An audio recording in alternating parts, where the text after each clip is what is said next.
जी, break से आ गए वापस। आपको कहेंगे एक बार फिर से खुशामदीद और बात करेंगे कि भाई अगर आप लोग जो हैं आसपास अपने नेबर्स हैं उनसे मिलें या ख़वातीन से जब बात करते हैं तो ख़वातीन के जो मेन टॉपिक होते हैं या तो वो अपने आपकी जो हाउस वर्कर्स होते हैं उनकी बात कर रहे होते हैं या फिर वो बच्चों के लिए परेशान होते हैं बहुत ज़्यादा। अब बच्चों के लिए किस तरह परेशान होते हैं? वो बच्चे जो ख़ास तौर से 7 साल से 13 साल की उम्र के होते हैं, उनको कहते हैं कि वो हमारी बात नहीं मानते हैं, बात नहीं सुनते, वो अपनी मर्ज़ी करते हैं। और ये बच्चे ना तो हम यही कहेंगे छोटे बन पाते हैं, ना ही वो अच्छी तरह बड़े बन सकते हैं। ये वो उम्र है जहाँ एक गलत बात बच्चे के एतमाद को तोड़ सकती है और एक अच्छा लफ्ज़ जो है, चाहे वो वालिदैन उनके लिए इस्तेमाल करें, चाहे उनके असातिज़ा या फिर उनके आस-पास के जो माहौल में उनके साथ बच्चे होते हैं, वो इस्तेमाल करें, उनकी शख्सियत को निखार देता है, बना देता है, बिल्ड करता है। आज हम इसी पे बात करेंगे। वालिदैन अपने बच्चों की ज़हनी सेहत, खुद एतमादी और उनकी शख्सियत की तामीर के दौरान ख़ास तौर से किन बातों का और किन चीज़ों का ख्याल रखें, इसी हवाले से हमारे साथ जो गेस्ट मौजूद हैं वो हैं एक माहिर नफ्सियात कंज़ा सुमैर उमैर, सना उमैर। उनसे मिलते हैं और जानते हैं। अस्सलाम वालेकुम कंज़ा, कैसी हैं आप? ठीक हैं?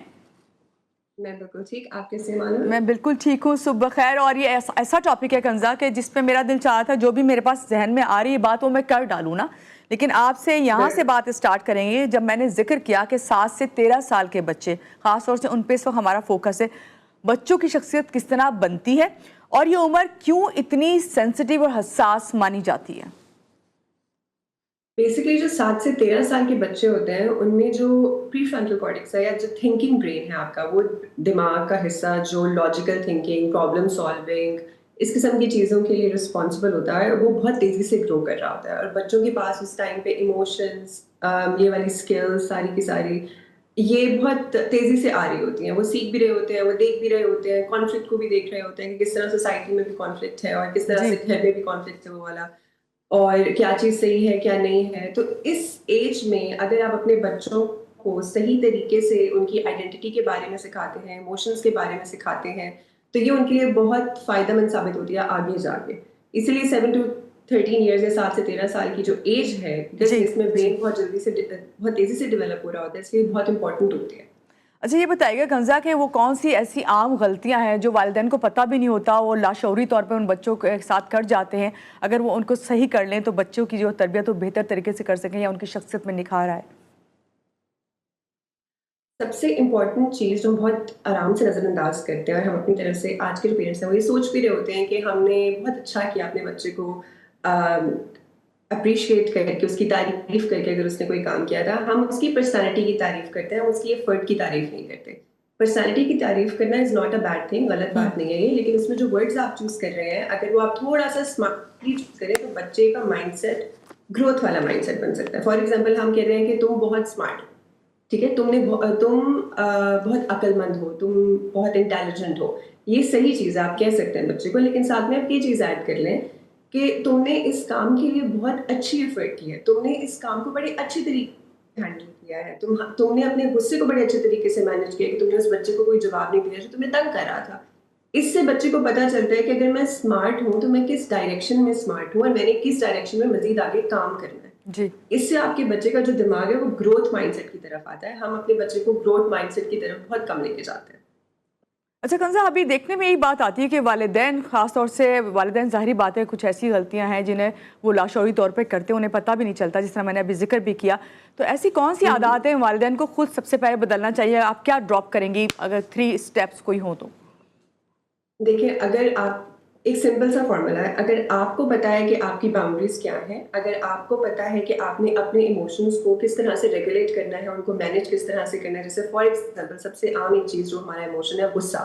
गुस्से को हमने कैसे मैनेज करना है या गुस्से को हमने कैसे रेगुलेट करना जी। है, तो आपके बच्चे भी आपसे वही सीखेंगे। बच्चे बातों से ज़्यादा आपके बिहेवियर से लर्न करते हैं। जिस तरीके से आप अपनी ज़िंदगी को मैनेज कर रहे हैं, आपने घर का माहौल जिस तरीके से बनाया है, जो रूल्स आपकी पर्सनैलिटी में सेट किए हैं ऑटोमैटिकली, जी। नॉट द वन्स जो आप बोल-बोल के सेट करते हैं, नहीं।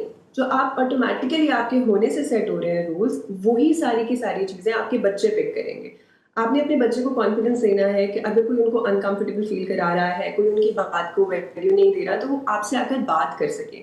इस तरह के बच्चे आगे जाके बहुत कॉन्फिडेंट बच्चे पैदा होते हैं। आपने अपने बच्चों को सिखाना है कि आपने बाउंड्रीज़ कैसे बनानी है, आपने ना कैसे करना है। हम बच्चों को ज़्यादातर कहते हैं कि नहीं नहीं बड़े बात कर रहे हैं, अगर बड़े ने कह दिया है तो आपने बस हाँ ही करनी है। जरूरी नहीं है कि हर दफा अगर कोई बड़ा उसको कोई काम कह रहा है या कोई बात कह रहा है तो हर दफा वो बात उस बच्चे की पर्सनैलिटी के साथ मैच करती हो या वो बात उस बच्चे के लिए हेल्दी हो। कभी कभी कुछ बातें बच्चों के लिए हेल्दी नहीं होती हैं, और अगर हम उस पर भी उसको जबरदस्ती हाँ करवा रहे हैं, कुछ इस तरह से कर रहे हैं, तो वो हमेशा के लिए ये सीख जाएगा कि मेरी कोई वैल्यू नहीं है, मेरी बात की कोई वैल्यू नहीं है, मुझे हमेशा पीपल प्लीजिंग करनी है। और ये उसकी आगे जाके अडल्ट पर्सनालिटी में बहुत बड़ा रोल प्ले करेगी। बिल्कुल सही। आपका बच्चा सबसे ज्यादा अपनी आइडेंटिटी बनाना चाहता है इस एज में। आपने उसको वो सारी की सारी वही चीजें प्रोवाइड करनी है, वही कॉन्फिडेंस प्रोवाइड करना है, वही सेफ्टी प्रोवाइड करनी है जो उसकी आइडेंटिटी बनने में उसकी हेल्प करे। जी। अच्छा कंज़ा, बाज़ दफ़ा देखने में आता है इस एज के बच्चे जो हैं बहुत खामोश हो जाते हैं और कोई बात जो है वो शेयर नहीं करते हैं, अक्सर बहुत सी चीज़ें भी छुपाने लग जाते हैं वालिदैन से। तो अगर इस तरह की आपके बच्चे को आप देख रहे हैं, इस तरह का बिहेवियर हो गया है, तो वालिदैन को किस तरह उन्हें सही बातचीत की तरफ लेके आना चाहिए, या किस तरह उन्हें ज़हनी तवानाई ख़ास तौर से एतमाद देना चाहिए कि वो बच्चे जो है उस कॉन्फिडेंस में आए कि वालिदैन से बातचीत करें? जो हमारा ह्यूमन बेसिक नीड है एक सेफ्टी की, बच्चों की वो नीड इस एज में सबसे ज्यादा होती है, स्पेसिफिकली जब तक वो टीनेज को क्रॉस नहीं कर लेते, लेट टीनेज में नहीं आ जाते। तो अगर बच्चों को ये फील होना शुरू हो जाए कि मेरी बात यहाँ सेफली नहीं सुनी जाएगी, इस बात के कॉन्सिक्वेंसेस होंगे, मैं यहाँ पर सेफ महसूस नहीं कर रहा, मैं अपने पेरेंट्स के साथ सेफ महसूस नहीं कर रहा, मुझे उनको ये बात नहीं बतानी क्योंकि या तो मुझे डांट पड़ेगी या मुझे मार पड़ेगी, तो वो फिर चुप होना शुरू हो जाते हैं। वो फिर आप पर उस तरह से ट्रस्ट नहीं करते। अगर आपको लग रहा है कि आपका बच्चा चुप है, खामोश है, वो आपसे उस तरह से शेयर नहीं कर रहा है जैसे करना चाहिए, तो इसका मतलब है कि आपने उसके साथ ट्रस्ट या सेफ्टी बिल्ड ही नहीं की, वो आपके साथ वो चीज़ फील ही नहीं करता। तो आपने आहिस्ता आहिस्ता उसको ये चीज़ इस बात पर यकीन दिलाना है कि वो आपके साथ सबसे ज़्यादा प्रोटेक्टेड है, वो आपके साथ सबसे ज़्यादा सेफ है। नॉट ओनली फिजिकल लेवल पर, मेंटल लेवल पर it plays a huge role कि आपने बताना है कि आप मेरे साथ सबसे ज्यादा इमोशनली सेफ हैं। उनकी बातों को आहिस्ता आहिस्ता सुने, बजाय वो गलत बात भी करेंगे, वो बच्चे हैं, वो ठीक तो नहीं है ना 100%, तो आप उनको स्पेस देंगे, वो गलत बात भी करें तो आपको समझ आएगी कि ये बच्चा किस तरह से सोच रहा है, इस बच्चे का पॉइंट ऑफ व्यू क्या है बेसिकली, और फिर आप उस पॉइंट ऑफ व्यू को आहिस्ता आहिस्ता ठीक कर सकते हैं। इट डजंट मीन कि वो उसका बिल्कुल स्ट्रिक्ट किस्म का बिलीफ है, नहीं, इस एज में बिलीफ बन रहा होता है, इस एज में परसेप्शन बन रही होती है बच्चे की, जो आगे जाके पूरी जिंदगी के लिए यूज करता है। सही। वालिदैन को अपने रवैये में थोड़ी बेहतरी लाने की ज़रूरत होती है। अच्छा कंज़ा, ये भी बताइएगा कि वालिदैन को सबसे ज़्यादा शिकायत है आजकल स्क्रीन टाइम की, कि हर वक्त बच्चे जो मोबाइल लेके बैठे हैं, स्क्रीन टाइम बहुत देते हैं, तो ये आप कितना ज़रूरी है उनकी जहनी सेहत के लिए भी कि स्क्रीन टाइम भी होना चाहिए, थोड़ा सा इस पर भी गाइड कर दें। और होना चाहिए, बिल्कुल होना चाहिए, बिकॉज आजकल दुनिया बहुत डिफरेंट है as compared to how we were growing up. Screen time रखें जरूर, पर उसको लिमिट करें, उसको चंक्स में रखें, ठीक है, क्योंकि जब ब्रेन डेवलप हो रहा है और आप उसको कॉन्टिन्यूसली स्क्रीन टाइम दे रहे हैं, या आप उसको कॉन्टिन्यूसली फोन के आगे अगर बच्चा बैठा है, स्क्रीन के आगे बैठा हुआ है, तो it is going to disrupt the growth of the brain, वो उसकी ग्रोथ में अफेक्ट करेगा। तो आप टाइमिंग्स रखें बच्चों के साथ, आप उनको बिजी रखें और चीज़ों के अंदर, पढ़ाई तो चलो होती है, लेकिन उसके अलावा उनको ऐसी चीज़ें दें जिसमें उनका इंटरेस्ट डेवलप हो। बच्चा स्क्रीन टाइम पे इसलिए बैठे क्योंकि उसके पास और कुछ करने के लिए नहीं है, ही इज बोर्ड।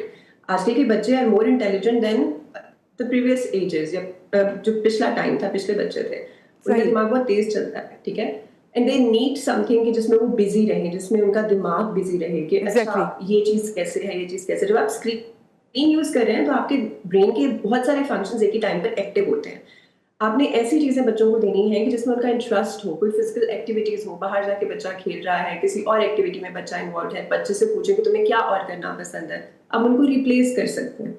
लेकिन स्क्रीन टाइम देना भी जरूरी है, कम से कम 2 से 3 घंटे आप बच्चे को आराम से स्क्रीन, यानी हर चीज़ को बैलेंस करना बहुत ज़रूरी है। बहुत शुक्रिया कंज़ा सना हमारे साथ ही, जो हमें बता रही थी किस तरह बच्चों को सिर्फ आपकी तवज्जो और रहनुमाई नहीं बल्कि आपके टाइम की भी ज़रूरत होती है। इस बात को समझने की बहुत ज़्यादा ज़रूरत है उन तमाम पेरेंट्स को जो इन तमाम मुश्किलात से गुजर रहे हैं, जो उनके बच्चे 7 से 13 साल की उम्र के बच्चे इस तरह की सिचुएशन में कि बातचीत नहीं कर रहे, उनके साथ कुछ भी शेयर नहीं करते।